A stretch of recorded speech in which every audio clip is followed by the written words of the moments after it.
मैंने भी पत्नी को एक थप्पड़ मार दिया। ये पीछे से गवाह है।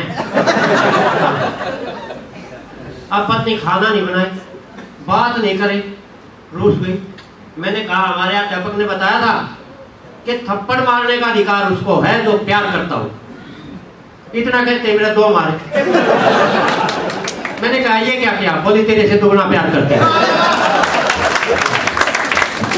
अच्छा,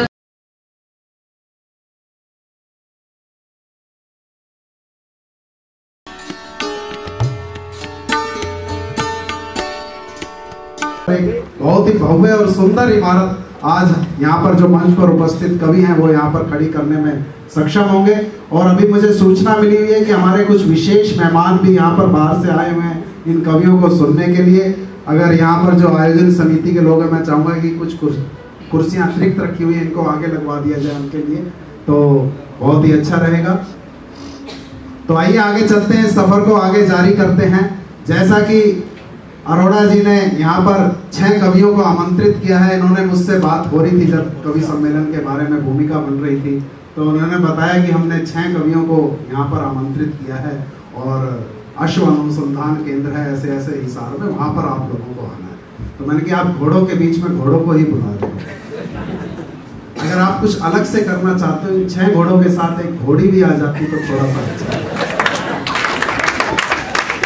कि आप और किसी का नहीं तो कम से कम मंच संचालक का थोड़ा सा ख्याल रख लेते, क्योंकि आपने देखा होगा अक्सर मंच संचालक और कवित्री के बीच में नोक-झोंक होती रहती है और दर्शक लोग उसका आनंद उठाते हैं। तो मैं कि संचालक क्या करेगा? बोले भाई साहब आप भी कमाल कर रहे हो, सुप्रीम कोर्ट ने 377 हटा दिए, किसी भी कवि को पकड़ लेना उसके साथ।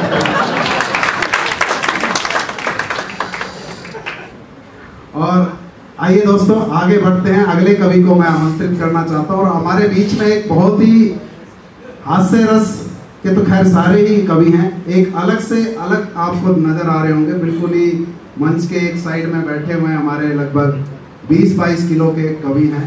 बिल्कुल ही आप उनका बॉडी स्ट्रक्चर देख रहे होंगे। शायद कईयों को दूर से शायद नजर भी नहीं आ रहे हो। एक बार हाथ खड़े कर दीजिए।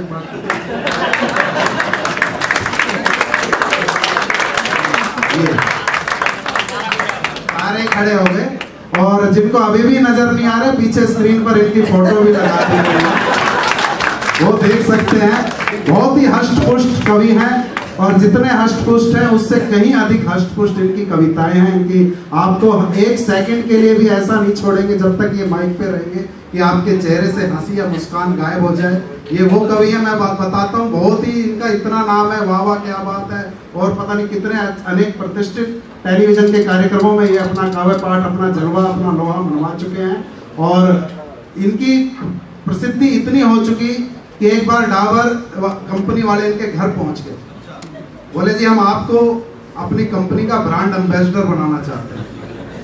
बोले मेरे में ऐसी कोई खूबी नहीं है कि मैं आपके किसी प्रोडक्ट के काम आ सकूं। बोले जी हमारा एक प्रोडक्ट है च्यवनप्राश, हम चाहते हैं कि आप उसके ब्रांड एम्बेसडर बनिए। तो उन्होंने कहा कम से कम आप मेरा हुलिया देख लो, आपको क्या लगता है कहीं से मैं कोई किसी बॉडी बिल्डर को पकड़ो, सलमान खान को पकड़ो जिसके 6 एब्स हैं, कम से कम वो अच्छा लगेगा। बोले नहीं हम ऐसा करना चाहते हैं, आपकी फोटो लगाएंगे हम अपने च्यवनप्राश के डब्बे पर और उसके नीचे लिखेंगे अगर नहीं खाओगे तो ऐसे होगा।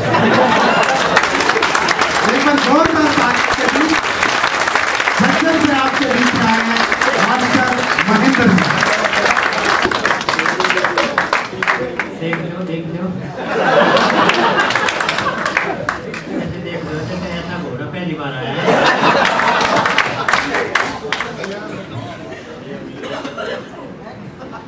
यशदीप भाई साहब बड़ा अच्छा संचालन कर रहे हैं। आजकल मंचों का संचालन उनको मिलता है जिनका घर से पत्नी संचालन छीन लेती है।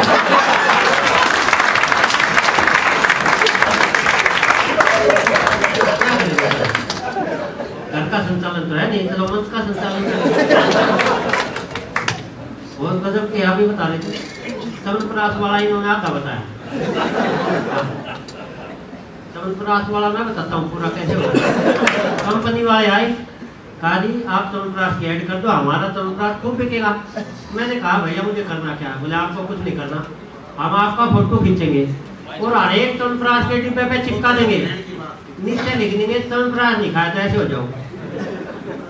कंपनी बहुत चली थी, अपना फोटो तो लगा था। कंपनी ने 5 डिब्बे च्यवनप्राश मेरे को फ्री में दिया। मैंने वो च्यवनप्राश खाया पर उस च्यवनप्राश ने कोई असर नहीं किया। मैंने कंपनी को पत्र लिखा कि तुम्हारे च्यवनप्राश से मुझे कोई असर नहीं हुआ। कंपनी ने 50,000 रुपये भिजवा दिए। वो ये किस बात के? बोला किसी को भी ये मत कह देना तूने हमारा च्यवनप्राश खाया।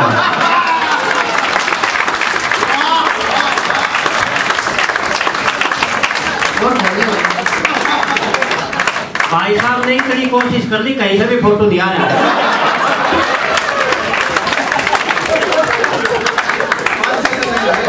लेकिन भाई साहब की कोशिश को प्रणाम करता हूँ। मेरा तो रंगीन कैमरे से भी एक्सरे आवा है। और अगर एक आध मेरा फोटो खिंच भी गया तो मेरी समझ में नहीं आता, मेरे फोटो तो ये हो गया अपने बाल गंड रहा होगा। लेकिन पट्टे की दाल बहुत अच्छा। मैं बताऊं ये कैमरामैन बनता कौन है? हाँ, हमेशा वो आदमी कैमरामैन बनता है जो बचपन से दूसरों के घरों में ताक झाक करता है।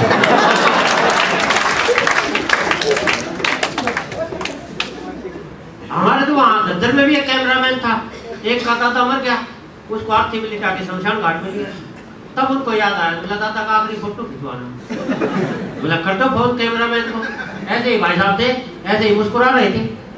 उन्होंने फोन किया कि अपना स्टैंड कैमरा लेके आ जा शमशान घाट में। एकदम घबरा के देखो, तो बोला दादा का आखिरी फोटो खिंचवाना है।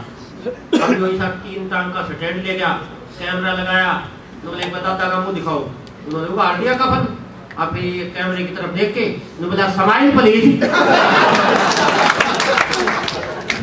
और वो गलती से दादाजी हंस पड़े और दादाजी तो हंस के हो लिए खड़े और फोटोग्राफर बड़े लंबे पड़े।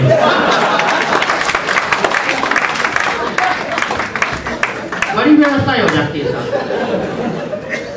लेकिन फिर भी कहीं ना कहीं ये हमारे जीवन से जुड़े हुए हैं। कितनी हमारी यादें सहेज के हमें देते हैं, हम उनको याद करते हैं। ऐसे ही लड़का एल्बम उठा लिया अपनी मम्मी पापा की शादी का, पहला पेज खोला तो बोला मम्मी पहचान लिया ये तो तुम हो, लेकिन ये बालों वाला लंबे लंबे बालों वाला आदमी कौन है? बोला बेटा पहचाना नहीं? बोला नहीं। तो बोला ये तुम्हारे पापा है? तो बोला यही पापा है। तो ये घर में गंजा आदमी कौन रहा है?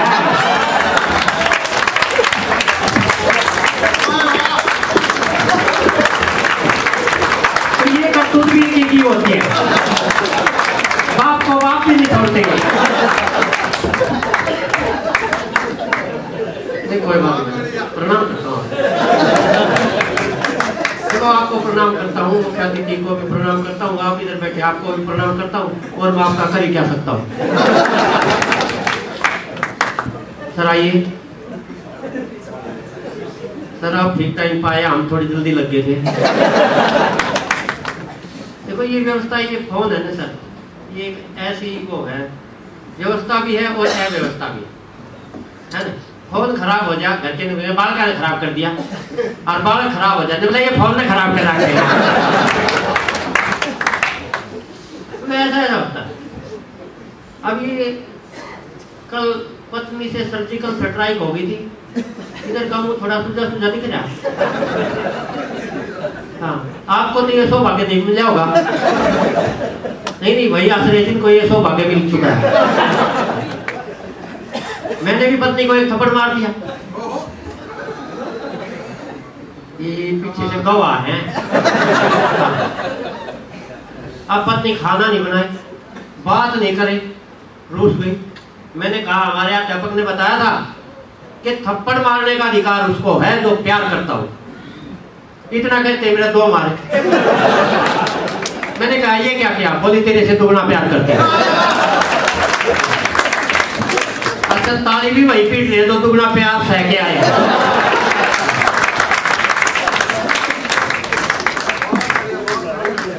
व्यवस्था ही ऐसी है। मैं झज्जर से आया हूँ, मेरा नाम है मास्टर महेंद्र, मास्टर महेंद्र। और हरियाणा में मैं ईसा मास्टर हूँ जी का मास है। मैं तो खाली हूँ। चंडीगढ़ कवि सम्मेलन में गया, एक सरदार जी मिल गए, पूछने लगे मुंडा तू क्या करता है? मैंने कहा जी मैं अध्यापक हूँ। बोले अध्यापक तो तू नहीं लगता। वो क्या लगता हूँ? तो बोला तू आज पका लगता है। इतनी व्यवस्थाएं मेरे साथ हो जाती है। एक दिन पत्नी ने मेरे अखबार लेके बड़ी खुश नजर आ रही। मैंने कहा क्या खबर आई है? बोली बहुत अच्छी खबर आई है। मुझको बताओ तो सही क्या खबर आई है? बोली सरकार ने विधवा पेंशन 2000 रुपये महीना कर दिया। मगर इसमें क्या खसफुस होने की बात है? फिर मेरी तरफ लखाने लगी। आप क्या देख रही है? बोली तू 2000 रुपये महीने का नुकसान कर रहा है। और भाई साहब आपसे प्रार्थना करता हूँ घर मत बताने। ना तो 2000 रुपये अगले महीने ले बैठेगी वहां, अभी जाके बता दो। नहीं तो व्यवस्थाएं होती है। एक पत्नी को बता रहा था वजन के हिसाब से किराया लगे मैं दुनिया का सबसे खुशनसीब आदमी होगा। पत्नी बोली तू सबसे बदनसीब होगा। मेरा वजन कम है, मेरा भाड़ा कम लगेगा, मेरे को खुश होने की जरूरत है। बोली जिस दिन वजन के हिसाब से किराया लगने लग जाएगा उस दिन तेरे को बस में कौन बिठाएगा? तो बस अड्डे पे खड़ा रह जाएगा। बसों पे तख्ती लगा दी जाएगी जिन सवारियों का वजन 20 किलो कृपा हो न चढ़े। वो तो योगेंद्र मोदी जैसे को बिठाएंगे। ये देखो मेरे को देख के तो आपको लगेगा देश में काल पड़ रहा है, और भाई साहब को देख के ऐसा लगेगा क्यों पड़ रहा है। हाँ, सबका निपटा है। मुझे देख के आपको लगेगा इस आदमी ने कभी किसी का कुछ नहीं खाया होगा, और इसको देख के ऐसा लगेगा पट्टे ने किसी का कुछ छोड़ा नहीं होगा। अभी बस में आ रहे थे, इसका एक आदमी खड़ा, उन्होंने बोला भाई साहब धक्का क्यों मार रहे हो? बोला सांस भी ना लो जा। बहुत कमाल के हैं। इधर ये बैठा बुढ़ा हेलीकॉप्टर, ये उठे जब देखियो जो मैंने धोएगा मैं इन्हें पहले ही निपटा दूं। एक दिन डाई लिया त्रिपाठी जी, वो डाई बाल काले करने वाले, और वहां लग रहा इसका पोता सफेदी गोल लिया कटोरी में, वो अपने सफेद बाल करने लग गया। तो ये बोला पोते ये क्या कर रहा? दादा तू बता तू क्या कर रहा? तो बोला मैं तो बाल काले करके जवान हूँ। तो बोला मैं बाल धोले करके बुढ़ा हूँ। बोला तू बुढ़ा क्यों है? तो बोला तू जवान हो जाएगा तो घर में कोई बड़ा बुढ़ा भी तो होना चाहिए।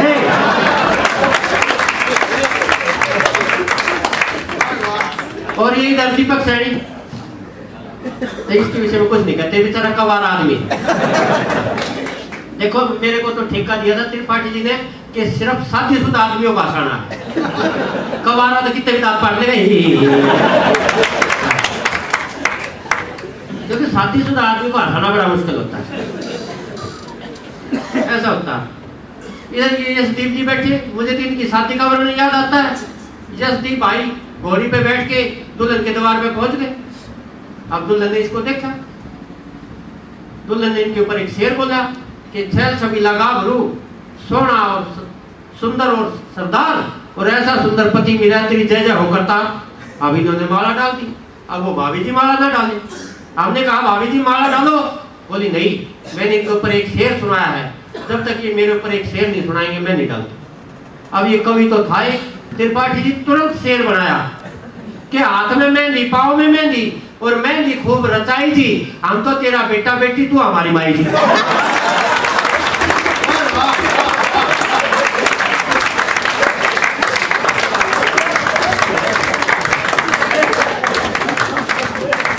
अच्छा मैं तो ये कहता हूँ, देखो जहाँ भी जाता हूँ सर ये आप अच्छे हैं, जो मुख्य अतिथि होता है ना वो पति पत्नी अगर इकट्ठे आए तो उनको दूर दूर बैठना चाहिए। हाँ, एक दिन ऐसे इकट्ठे बैठे थे और मैंने जब कविता पाठ किया तो मिसिज ने उनको कमर पे हाथ मार के तो बोली भाई साहब आज तो मजा आ गया। इसलिए मैं तो पहले ही कह रहे कमाल लग गया।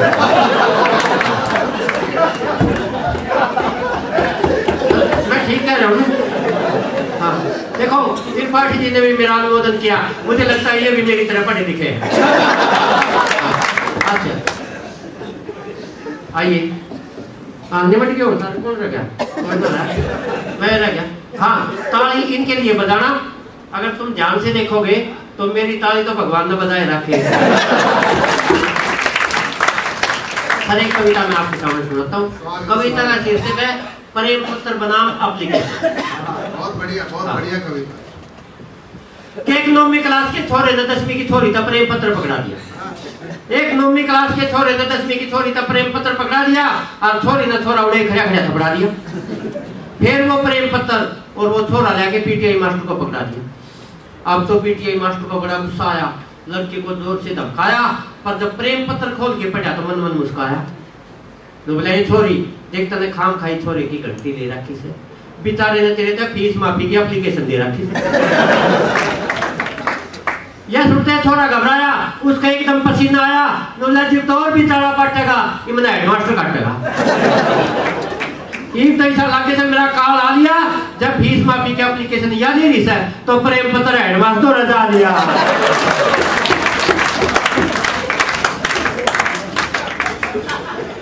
हेडमास्टर भी जो मनाई कर दी, वो छोरे की घड़ी ठुकाई कर दी।